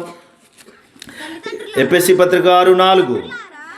తండ్రులారా మీ పిల్లలకు కోపము రేపక ప్రభు యొక్క శిక్షలోను బోధలోను ఏం చేయమంటున్నాడమ్మా? ప్రభు యొక్క శిక్షలోను బోధలోను వారిని ఏం చేయాలి? పెంచండి అంటున్నాడు. ప్రభు యొక్క శిక్ష బోధ. మీ పిల్లలకు కోపము రేపక అన్నాడు. కోపము రేపక అన్నాడు. అంటే పిల్లల మీద శ్రద్ధ పెట్టాలి. ఎందుకంటే నువ్వు తల్లి తండ్రి లేదంటే భార్య భర్తగా ఉన్నటువంటి మీరు అమ్మ నాన్న అవడానికి కారణం ఎవరు? ఆ పిల్లలే. కనుక ఆ పిల్లల్ని ఎవరిచ్చారు? దేవుడిచ్చాడు. కనుక ఆ పిల్లలను దేవునిలో పెంచాల్సిన బాధ్యత తల్లిదండ్రులదే. నువ్వు భార్య భర్త, ఇప్పుడు నువ్వేమయ్యావు? అమ్మ నాన్న. కాబట్టి మూడో స్థానం వాళ్ళదే. ఆ స్థానంలో ఉన్నటువంటి వారి మీద దృష్టి పెట్టాలి, వారిని చక్కగా గమనించాలి. ప్రభు యొక్క శిక్షలోను బోధలోను వాళ్ళు ఏం చేయాలంట? పెంచాలి. అంటే మనం ఎక్కడ పెంచుతాం మరి? ఈ రోజున చాలా జబ్బులు పట్టినాయి. అందులో ప్రధానమైన జబ్బు ఏంటంటే నువ్వు బాగా చదవాలి. చదివి నువ్వు చచ్చిపోవాలంతే. ఎందుకంటారా? ఒక అమ్మాయి లెటర్ రాసింది, నానా నువ్వు చదవమన్న చదువు నేను చదవలేను, అది నాకు ఇష్టం లేదు. ఇలా చదివి నేను ఏదో అయిపోయేలా ఉన్నాను, అందరూ నన్ను అవమానపరుస్తున్నారు, నాన్న నేను తట్టుకోలేకపోతున్నానని ఇంత లెటర్ రాసి చచ్చిపోయిందండి ఆత్మహత్య చేసుకుని. నిజం, ఇలాంటివి చాలా ఉన్నాయండి. ఇతర దేశాలకు వెళితే ఆ దేశాల్లో కూడా చదువుకుంటుంటే అక్కడున్న వాళ్ళు కూడా మా దేశం వచ్చి నువ్వు ఇక్కడ చదవడం ఏంట్రా అని వాళ్ళు కొట్టి చంపేస్తున్నారు. ఇక్కడి నుంచి అక్కడికి ఎందుకు వెళ్ళేవారంటే ఆ చదువు కోసమే. పోనీ చదువుకున్న తర్వాత వీడికి ఏమైనా అబ్బిందంటే అసలు వీడికి సంస్కారం లేదు, ఒక మర్యాద లేదు, పెద్దలంటే గౌరవం లేదు, కుటుంబంలో అమ్మా నాన్న అంటే గౌరవ ప్రేమలు కూడా లేవు. మరి నువ్వు బాగా చదువుకుని ఏంట్రా లాభం అంటే ఈ కుటుంబాన్ని విడిచిపెట్టి అందరిలో ఇంకా లోకంలో బయట తిరగడానికి, చెడిపోవడానికి. చూసారు ఈ రోజున యువత అంతా ఎలా ఉన్నారు? పిల్లలందరూ ఎలా ఉన్నారు? ప్రభు యొక్క శిక్ష లేదు వారికి, ప్రభు యొక్క బోధ లేదు. చిన్ననాటి నుండి దేవుడేమో ఉగ్గుపాలతో దేవుని మాటలు జ్ఞాపకం చేయరా బాబు అంటే అది విడిచిపెట్టి లోకంలో తిరుగుతున్నారు. అందుకే చూడండి, అసలు వాడు చూడండి బండి మీద రాస్తాడండి, ఐఆమ్ ఏ రౌడీ అని రాస్తాడు. ఎవడంట? ఆడే చెప్తున్నాడు నేను రౌడీని అని. వాడెంక మనం చూసామనుకోండి, ఆడి జుట్టు కట్టింగ్ చూడాలి, పైనాపిల్ కట్టింగ్ అంట, కొత్తగా ఉంది పైనాపిల్ కట్టింగ్ అంట. ఆ తల మీద బుల్లెట్ ఉంటుందండి దాని మీద. ఏంటి ఇదంతా అంటే అసలు పిచ్చి కింద ఉంటుంది. అందుకే వాళ్ళకి అమ్మా నాన్న కాదు హీరోలు. ఎవరు? ముఖానికి రంగు వేసుకునేవాళ్ళు హీరోలు. ఎప్పుడైనా మీ అమ్మా నాన్న ఫోటో ఫ్లెక్సీ మీద వేసి మా నాన్న మా అమ్మ నన్ను కన్న తల్లిదండ్రులు, నన్ను ప్రేమించిన తల్లిదండ్రులు, నన్ను పోషించిన తల్లిదండ్రులు, జీవితాంతం వీళ్ళకి రుణపడి ఉంటాను, ఇది మా అమ్మ ఇది మా నాన్న అని ఎప్పుడైనా పోస్టులు వేసావా? ఓ ఫ్లెక్సీ వేసావా? ఎవడో ముఖానికి రంగేసుకునేవాడికి మాత్రం పెద్ద పెద్ద ఫోటోలు వేసి మా హీరో, నా దేవుడు. నీ స్థానం ఎక్కడుంది? అమ్మా నాన్న కాదు, ముఖానికి రంగేసుకునేవాడు నీ దేవుడు. కనీసం దేవుడు కూడా లేడు అక్కడ. ఏమండి, తల్లిదండ్రులు ఎంత బాధపడతారు, దేవుడు ఎంత బాధపడతారండి. పొద్దున్న వెళ్ళిపోతాడండి, సాయంత్రం వచ్చేదాకా తల్లిదండ్రులు ఎలా ఉంటారు ఇంటి దగ్గర? ఎంత భయంగా ఉంటారండి వాళ్ళు. వీడు వెళ్ళాడు, వీడు వస్తాడు, వీడు రాడు, ఎలా ఉంటాడు టెన్షన్ అండి, చచ్చిపోతాం. ఒకడు అన్నాడంటే నాకు బైక్ కావాలి. ఎంతరా బైక్ అంటే అది డొక్క ఏదో డొక్కంట, అది లక్షలు 2-3 లక్షలు ఉంటుందంట బండి. అది కావాలంట, నాకు అది కావాలి. కొంటావా ఒరే కొంటానురా, వద్దురా అది మనకు వద్దురా, అది ప్రమాదంరా, వద్దురా అంటే నాకు అది కొంటేనే కొను, లేకపోతే నేను అన్నం తిన్నాను, లేకపోతే నేను చచ్చిపోతాను. సంవత్సరం నుంచి ఏడిపిస్తుంటే ఏం చేయాలో తెలియక మొత్తం మీద కొనట్టుంటాడు ఆ డొక్కు బండి. అది కొన్నాడంటే అది మరి 250 ఆ సీసీలో ఉండే ఆ రేంజ్లో 500 సీసీలో ఉంటుంది. ఎలా నడుస్తుంది? ఇలాగంటే వెళ్తుందండి బండి. అది వెళ్ళాడు, దేన్నో మొత్తం మీద కొట్టాడు, బండి తుక్కు అయింది, వీడు స్పాట్లో చచ్చాడు. ఇప్పుడు వాళ్ళ అమ్మ నాన్న ఏం చేస్తారు చెప్పండి? మరి ఎంత గొల్లుమని ఏడుస్తారండి. కన్న బిడ్డలు, కన్న తల్లిదండ్రులకు ఎంత కడుపు కోతండి వాళ్ళకి, ఎంత బాధ అండి వాళ్ళకి. వద్దురా అంటే వింటలేదు. అందుకని దేవుడు అంటున్నాడు, నాయన గర్భఫలము నేనిచ్చు బహుమానం వాళ్ళను బాల్యదినములందే. నా మాటలు చెప్పు వాళ్ళకి, బాల్యదినములో ఉండగానే నా మాటలు నేర్పించి వాడికి. చూడండి ఎంత ఉన్నాడు వాడు, బండి నడిపేస్తున్నాడు. ఇప్పుడు మానవులన్నీ చేసి నీ బిడ్డ నువ్వే కదా పాడు చేస్తున్నావు కాదా? నువ్వు గారభం పెట్టి తల్లిదండ్రులు చెప్పక, మాస్టర్లో చెప్పక, స్కూల్లో టీచర్లు మరి ఎవరు నేర్పుతారు మంచి వాళ్ళకి? స్కూల్లో టీచర్ ఏమన్నా ఒక దెబ్బ కొట్టాడు అనుకోండి, ఎరా మావాడిని ఎందుకు కొట్టారని 10 మందిని వేసుకెళ్ళిపోతున్నాడు. వాళ్ళ బాబు వాళ్ళ అమ్మ ఇద్దరు కలిసి 10 మందిని వేసుకెళ్ళిపోతారు. ఎందుకు కొట్టారు మావాడిని? వాళ్ళు కూడా జీతాలు బాగా తీసుకుని ఇంటికి వచ్చిన గొడవ, అరిస్తే వాడితో తంట, ఇంటికి వచ్చిన గొడవ అని జీతం తీసుకుంటున్నారు, హాయిగా నిద్రపోతున్నారండి. అందరూ కాదు, కొందరు బాధపడలేక, కానీ కొంతమంది మనస్సాక్షిని చంపుకోలేక ఈ పిల్లలను దేవుడు మనకి ఇచ్చాడు, వీళ్ళకి ఏదో రకం మంచి మాటలు చెప్పాలి కదా అని వాళ్ళు శ్రద్ధ కలిగి మాట్లాడుతుంటే వాడి మీద తీసుకెళ్ళిపోతారండి 10 మందిని. కూడా చూడండి, వాళ్ళు కూడా ఏం చేశారో తెలుసండి. మోషే గారిని 2 సంవత్సరాలప్పుడే చంపేయడానికి సిద్ధపడితే ఆ తల్లిదండ్రులు ఇద్దరు దాశారండి వాళ్ళని. మోషే గారిని ఏం చేశారంట? దాశారండి. నిజంగా వాళ్ళకి ఎంత విశ్వాసమో చూడండి. హెబ్రీయులకు రాసిన పత్రిక 11వ అధ్యాయం, హెబ్రీ పత్రిక 11వ అధ్యాయం 23వ వచ్చిన భాగం. మోషే పుట్టినప్పుడు అతని తల్లిదండ్రులు ఆ శిశువు సుందరుడై ఉండుట చూచి, ఎలా ఉన్నాడంటే మోషే? అందంగా ఉన్నాడంటండి, అందగాడంటండి మోషే. సుందరుడై ఉండుట చూచి విశ్వాసమును బట్టి రాజాజ్ఞకు భయపడక 3 మాసములు దాచిపెట్టిరి అంటండి. రాజు ఆర్డర్ వేశాడు, చంపేయండి మగపిల్లలందరినీ అంటే ఏమైతే అయిందిలే, మన బిడ్డను మనం కాపాడుకోవాలని విశ్వాసమును బట్టి కాపాడుకున్నారంటే. రాజు ఆర్డర్ వేసినా భయపడకుండా తల్లిదండ్రులు ఇద్దరూ కాపాడుకున్నారంటే. అసలు ఎంత అద్భుతమండి వాళ్ళకు ఉన్నటువంటి ఆ విశ్వాసం అలాంటిది. ఈ రోజున తల్లిదండ్రులకు కూడా ఆ విశ్వాసం లేదు. మా వాడు బాగుపడతాడంటారా, మా అమ్మాయి మాట అంటదంటారా, వాళ్ళు బతుకేమైపోద్దని భయం వేసేస్తుందంటే నీకే సరిగా విశ్వాసం లేదు. నువ్వే బలహీనురాలువి, నువ్వే బలహీనుడివి కదా. వాళ్ళు చూడండి, విశ్వాసమును బట్టి భయపడకుండా 3 మాసాలు దాచిపెడితే ఆ విశ్వాసంలో పెంచిన ఆ కొడుకు చూడండి 24, మోషే పెద్దవాడైనప్పుడు విశ్వాసమును బట్టి ఐగుప్తు ధనము కంటే క్రీస్తు విషయమైన నింద గొప్ప భాగ్యమని ఎంచుకుని ఎక్కడికి వచ్చేసాడండి? విశ్వాసంతో పెంచిన మోషే ఎలా ఎదిగాడు? విశ్వాసంలో ఎదిగాడండి. విశ్వాసంలో ఎదిగాడు. చాలా చక్కగా తన జీవితం ఏంటో అర్థం చేసుకున్నాడు. 40 సంవత్సరాలు ఐగుప్తు దేశంలో అక్కడ ఉన్నప్పటికీ కూడా ఆ ప్రాంతాన్ని అన్నీ కూడా చదివేశాడు బాగా. తను ఏంటో తెలుసుకున్నాడు. నా తల్లిదండ్రులు ఎవరో తెలుసుకున్నాడు. వాళ్ళు నా కొరకు ప్రార్థన చేసిన విధానాన్ని తెలుసుకున్నారు. ఈ ఆస్తి, ఈ అంతస్తు, ఈ గొప్పతనం, ఈ భాగ్యం అంతా దేవుని ముందు పనికిరానిది, నా ప్రజల కొరకు బాధలు అనుభవించినా పర్వాలేదనుకున్నాడంటే. అక్కడ రాయబడిన మాట ఒకసారి చదవండి. అక్కడ క్రీస్తు విషయమైన నింద గొప్ప భాగ్యమని ఎంచుకుని, నా దేవుని కొరకు మాట పడ్డా పర్లేదు, నా క్రీస్తు కొరకు నిందపడ్డా పర్వాలేదు. అల్పకాలము పాపభోగము. ఏంటది? అల్పకాలము పాపభోగం. అంటే అల్పకాలము, ఇది కొద్ది కాలము. ఈ జీవితం ఎంతకాలం ఉంటుంది? ఇక్కడ కొద్ది కాలం. ఇక్కడ శాశ్వతంగా ఉండేవాళ్ళు ఎవరు లేరు. ఇక్కడే గూడు కట్టుకుని ఉంటారండి అంటే లేరు, ఎవరు లేరు. ఎవరు ఇక్కడ ఉండేవాళ్ళు ఎవరూ లేరు. చాలామంది ఉంటారన్నారు కానీ ఎవరూ ఉండలేదు. కొంతమంది అయితే నన్ను కప్పెట్టేయండి రా, నేను మళ్ళీ వచ్చేస్తాను బయటకు అన్నారు. కప్పెట్టేశారు కూడా, కానీ ఎవరు బయటకు రాలేదు, భూమిలోనే అలా ఉండిపోయారు. శాశ్వతంగా ఉండేవాళ్ళు ఇక్కడ ఎవరు లేరు. ఇక్కడ ఎవరూ లేరు. అల్పకాలము పాపభోగము, ఇది మోషేకి నూరు పోశారు. మన వాళ్ళు ఏం చెప్తారు? నువ్వు బాగా చదువుకోవాలి, కలెక్టర్ అయిపోవాలిరా, నువ్వు కలెక్టర్ అయిపోవాలి, నువ్వు గొప్పోడు అయిపోవాలి రా. గొప్పోడు అవడో నువ్వు సమాధి చేసేస్తాడు. తల్లిదండ్రులు ఇప్పుడు ఈ రోజు చూడండి, అమెరికాలో ఉన్నారంటండి, ఇక్కడేమో తల్లిదండ్రులు ఉన్నారండి. ఒరే మీ అమ్మ చచ్చిపోయిందిరా, రండిరా అని కొడుకులకి ఫోన్ చేస్తున్నారు. నాన్న అంత అవసరం అంటావా? ఎవరు చచ్చిపోతే? తల్లి చచ్చిపోయిందని తండ్రి ఫోన్ చేస్తే అమెరికాలో ఉన్న కొడుకులకి అంత అవసరం అంటావా? నాన్న ఇక్కడి నుంచి రావాలంటే చాలా ఖర్చు అవుతుంది, ఆ దహన సంస్కారాలు ఏవో నేను డబ్బులు పంపిస్తాను, మీరు చేసేయండి. ఒరే అమ్మ మళ్ళీ రాదు కదరా అంటే మరి ఏం చేద్దాం అంటే ఎవరు ముఖ్యమయ్యారు ఇప్పుడు? మరి బాగా చదివించి ఎక్కడ పంపేశాడు? అమెరికా పంపేశాడు. అమెరికా సంపద తల్లి చచ్చిపోతే నువ్వెవరు అన్నట్టు చూస్తున్నాడు. నేడున్న చదువు అలాగ అయిపోయి, చదువుకోవాలి. చదువు దేవుని మహిమ కొరకు చదవాలి.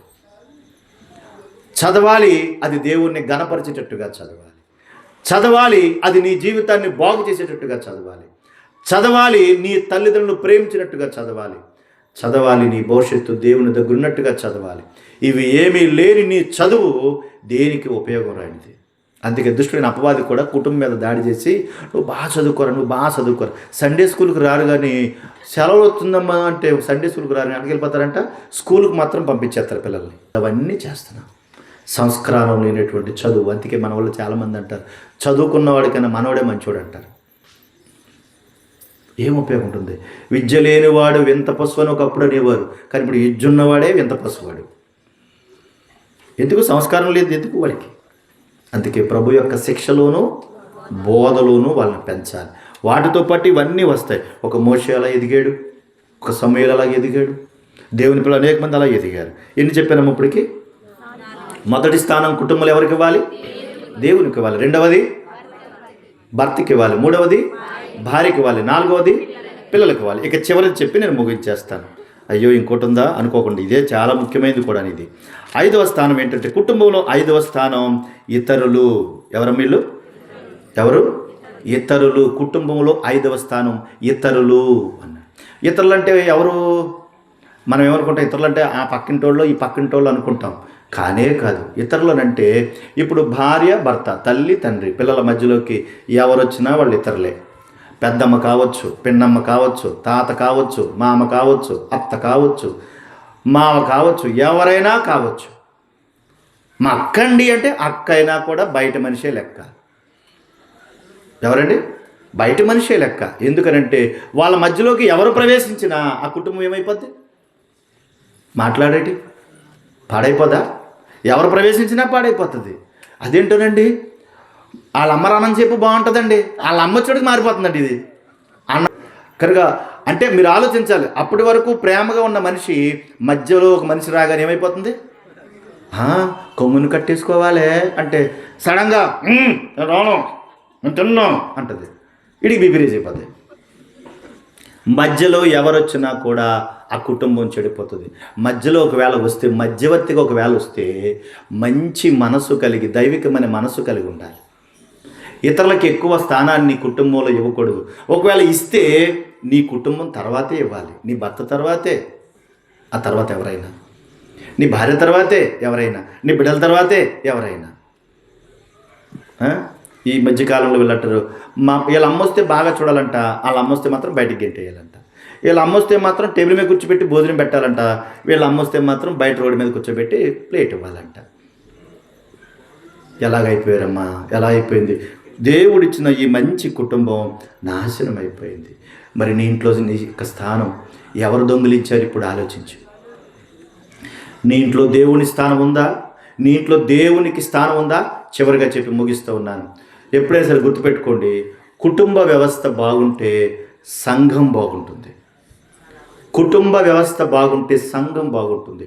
కుటుంబంలో మంచి చెడ్ల విలువ, దేవునికి ఇచ్చేటువంటి విలువ ఇస్తే సంఘం బాగుంటుంది. సంఘం బాగుంటే సమాజం బాగుంటుంది. కుటుంబంలో ఉన్న వాళ్ళే సంఘంలోకి వెళ్తారు, సంఘంలో ఉన్న వాళ్ళే సమాజానికి వెళ్తారు. కుటుంబ వ్యవస్థే నాశనం అయిపోతే వీళ్ళే సంఘంలోకి వెళ్తారు, ఇక్కడ దెబ్బలాడుకుంటారు, అక్కడ దెబ్బలాడుకుంటారు. అక్కడ నుండి మళ్ళీ వీళ్ళు సమాజంలోకి వస్తే మళ్ళీ అక్కడ కూడా పోట్లాడుకుంటూ ఉంటారు. చూసారా? అందుకే పునాది కుటుంబం. అపవాది దాడి కూడా కుటుంబం మీదే చేస్తున్నాడు. ఎంత ప్రమాదమైందో మీరు ఆలోచించాలి. భూమి మీద ఉన్న ప్రతి మనిషి పాపి అని బైబిల్ చెప్తుంది. ప్రతి మనిషి పాపి అని బైబిల్ చెప్తుంది. ఎందుకు అనంటే నీతిమంతుడు లేడు, ఒక్కడునూ లేడు అంటున్నాడు. కాబట్టి ఆ నీతి తత్వాన్ని పోగొట్టుకున్నటువంటి మనల్ని రక్షించడానికి యేసుక్రీస్తు ప్రభు వారి భూమి మీదకి వచ్చి ఒక మాదిరిగా ఉండడానికి ప్రభు యొక్క కృపను మనకు అనుగ్రహింపజేశాడు. అందుకే చూడండి, ఆయన తండ్రితో కలిసి పనిచేశాడు, తల్లిని ప్రేమించాడు. చివరి స్థితిలో ఉన్నప్పుడు కూడా తల్లిని తన శిష్యుడికి అప్పగించి, అమ్మ నేను వెళ్ళిపోతున్నాను, నా టైం అయిపోయింది అని శిష్యుని పిలిచి, నాయన మా అమ్మ ఇదిగో నువ్వు ఇక నుంచి నీ తల్లిగా చూడు నాయన. బాధ్యత కలిగి ఉన్నాడు, ప్రేమించాడు.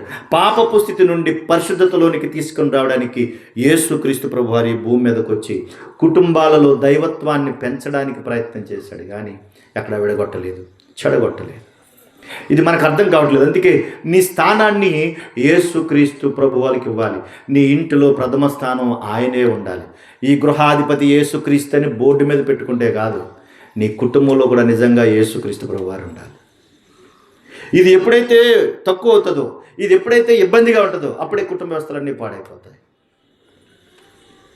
ఏ ఒక్కరికి నేను మహిమనిచ్చేవాడు కాదన్నాడు ఆయన. చూడండి ఒకసారి గలతీ పత్రిక 6వ అధ్యాయం, గలతీ పత్రిక 6వ అధ్యాయము 10వ వచన భాగం. అక్కడ ఒక మాట రాయబడి ఉంది, సమయము దొరికిన కొలది.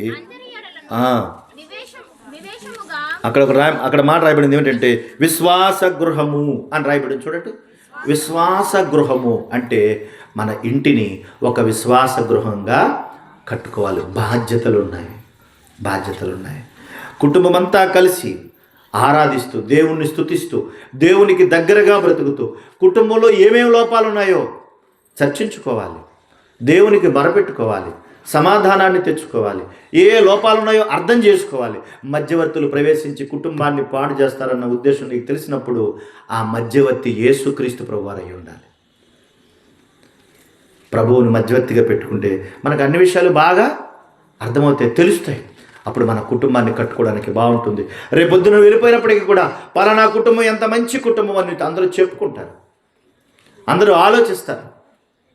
ఆ తల్లి, ఆ మహాతల్లి ఎంత మంచిదో, ఈడే దుర్మార్గుడు, తాగుబోతాడు, ఎప్పుడు ఆవిడ ఇబ్బంది పెడతాడు అని నీ గురించి చెడుగా చెప్పుకోకూడదు. ఆయన ఎంత మంచోడో, ఈవిడ అసలు దుర్మార్గురాలని నీ గురించి చెప్పుకోకూడదు. ఆ తల్లిదండ్రులు ఎంత మంచోళ్ళు, ఈ పిల్లలు మంచోళ్ళు కదని పిల్లల గురించి చెప్పుకోకూడదు.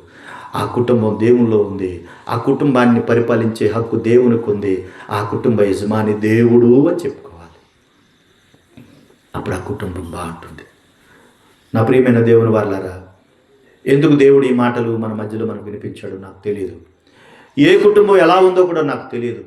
కానీ దేవుడు ఇచ్చినటువంటి ఈ మాటలని నీ హృదయంలో భద్రం చేసుకుని, ఒకవేళ ఇప్పటి వరకు అలాంటి స్థితిలోకి వెళ్ళకపోతే ఇప్పుడైనా ఈ మాటల చేత నీ కుటుంబాన్ని కట్టుకుని, ఎక్కడ ఏ లోపం ఉందో దేవుని మాట చేత సరిదిద్దుకుంటే నీ కుటుంబం బాగుంటుంది. యేసుక్రీస్తును నీ గృహాధిపతిగా, నీ కుటుంబ అధిపతిగా నువ్వు స్వీకరించిన ఎడల దేవుడు తప్పగా నిన్ను విశ్వాస గృహంగా మార్చగలడు. ఒకవేళ ఏదైనా పాపంలో ఉండి నా భర్త మంచివాడు కాదండి, సరిగా ఉండడండి అని అంటే నీ భర్త గురించి ప్రార్థన చేయి. తప్పకుండా దేవుడు ఒకరోజు మారుస్తాడు, తప్పకుండా మారుస్తాడు. నా భార్య చెప్పిన మాట వినదండి, చాలా ఇబ్బంది పడుతుంది అంటే నీ భార్య గురించి కూడా ప్రార్థన చేయి.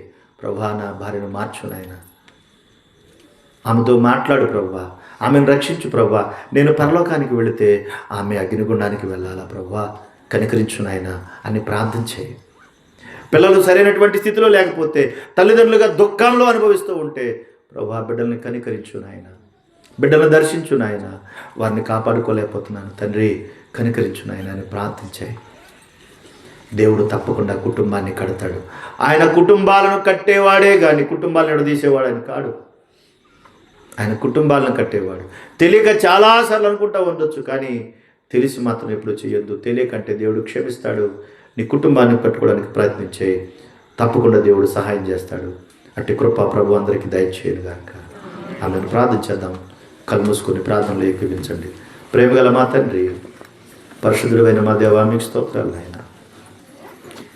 ఈ రాత్రి ప్రభా సోదరులు భాస్కరరావు గారి గృహాన్ని ఆనుకొని ఒక కుటుంబ వ్యవస్థలో ఎవరు ప్రథమ స్థానంలో ఉన్నారో, ఆ స్థానాన్ని ఎవరికిచ్చారో ప్రభా అనే విషయాలు మీరిచ్చినటువంటి దాన్ని బట్టి ప్రభు మీరు అందించినందుకు స్తోత్రాలు. ప్రతి కుటుంబంలో ప్రభు క్రీస్తు అధిపతిగా ఉండి ఆ కుటుంబం దైవికమైన అనుభవాలతో కట్టబడుటకు మీ సహాయం అందించండి. నీ నామ మహిమార్థమై మీరు నడిపించండి. ఏర్పాటు చేసుకున్న కుటుంబాన్ని బలపరిచి వారిని ప్రభు వారికి ఇచ్చినటువంటి భార్యను, బిడ్డలను దీవించి మరింతగా ప్రభు నీ కృపలో ఎదుగుదలను కృపచేయండి. ఈ మంచి కార్యక్రమంలో ఏకీపించిన ప్రతి వారిని మీరు బలపరచండి. మీ మంచి ఆలోచనలు, తలంపులు వారికి ఇవ్వండి. ఈ వాడకట్టు ప్రజలను దీవించి నా ప్రభు కుటుంబాలను కట్టుకోగలిగే మంచి అనుభవాలు మీరు ఇవ్వండి. సమస్త ఘనత, మహిమ, ప్రభావం ఎల్లప్పుడూ మీరే పొందమని క్రీస్తు యేసు పరిశుద్ధ నామమున అడిగి వేడుకొనుచున్నాము తండ్రి. ఆమేన్.